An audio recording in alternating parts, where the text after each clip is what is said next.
Welcome to the class 7 students. This is the continuation part of the chapter respiration in plants.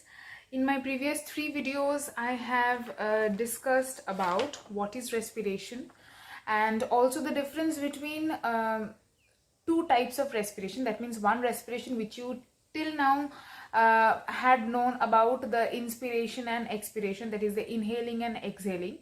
And apart from that, the other type of respiration that I told you in this chapter is the cellular respiration, that cells also perform respiration by absorbing the glucose and then breaking that down to produce energy. Okay, so this is what a cellular respiration is. Then we have discussed about the types of respiration, aerobic and anaerobic respiration, their respective equations, examples where these type of respirations take place, and also the differences between aerobic and anaerobic respiration. And the last topic that we did is the difference between respiration and combustion. So I hope till this much it is completely clear to you all. I hope you don't have any doubt. Today I will start from page number 71, respiration in plants. So now we are going to talk in details about how plants respire, how the cells inside the plants perform respiration. Okay, so reading from the book. Look at your book, everybody. Plants also need energy to perform various activities, just like we human beings need energy to perform various activities. Not only physically, even our cells also need energy to perform the metabolic activities. Plants also need energy. Like animals, they too get energy by oxidation of food, which is glucose. So in us, whatever we eat, not talking about the junk food, but whatever healthy food, nutritious food that we eat, are ultimately broken down into glucose, and then those that glucose is being absorbed by all the cells, and then those cells break down that glucose, and so on. Like this, the cellular respiration goes on. Okay, so respiration is not limited to any one part of the plant. All plant cells in roots, stem, leaves, buds, germinating seeds and fruits respire very actively. So if I ask you which parts of the plant take part in respiration, this will be the answer. All plant parts. That means all the cells in these parts, like roots, stems, leaves, buds means the growing buds, which will ultimately form flowers and fruits, germinating seeds and fruits, all of them, all the cells in these parts perform respiration very actively. Okay, in fact the rate of respiration is high in actively growing regions of the plant. So basically, you know from your first unit test syllabus that the meristematic tissue is found in the root and shoot tip, which are the actively growing parts of the plant.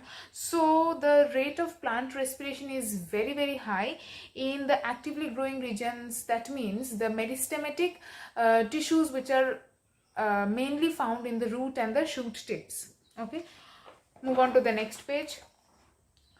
Have you ever wondered how the exchange of gases take place in plants? While animals have specialized organs to carry out gaseous exchange, plants do not have any specialized organs for exchange of carbon dioxide and oxygen. So that means they are talking about breathing. We animals, mammals, we have our lungs, we have the nose, the nostrils, trachea, all these specialized organs which are exclusively present, which helps us in breathing, and thus after breathing our body will get oxygen, and the harmful excretory substance carbon dioxide will be given out, and so on, everything will take place. Okay, but do plants have any such particular organs which are only for gaseous exchange, for the exchange of oxygen and carbon dioxide? They do not have special organs for gaseous exchange only, not full organs, but small parts are there on the downward side of the leaves, which are known as stomata. You know, I think you know about stomata. Okay, so in plants, exchange of gases take place through stomata and lenticels. So basically, stomata and lenticels. About 80% of gaseous exchange takes place through the stomata. I will talk about these in details, and the rest, respiration or the breathing, gaseous exchange of oxygen and carbon dioxide takes place through the lenticels. So maximum exchange takes place through the stomata. Okay. Respiration takes place at a very slow rate in plants. The transport of gases in plants is much slower than in animals. In plants, the gases move entirely by the process of diffusion. Underline this. The gases, that means the exchange of O2 and CO2, this takes place entirely by the process of diffusion. Okay.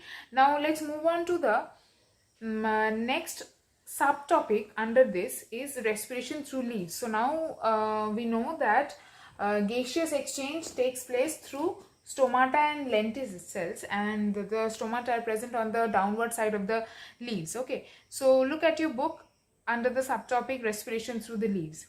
Leaves and young green stems have pores on them. So stomata are not present just in the leaves. Young green stems, they also have stomata.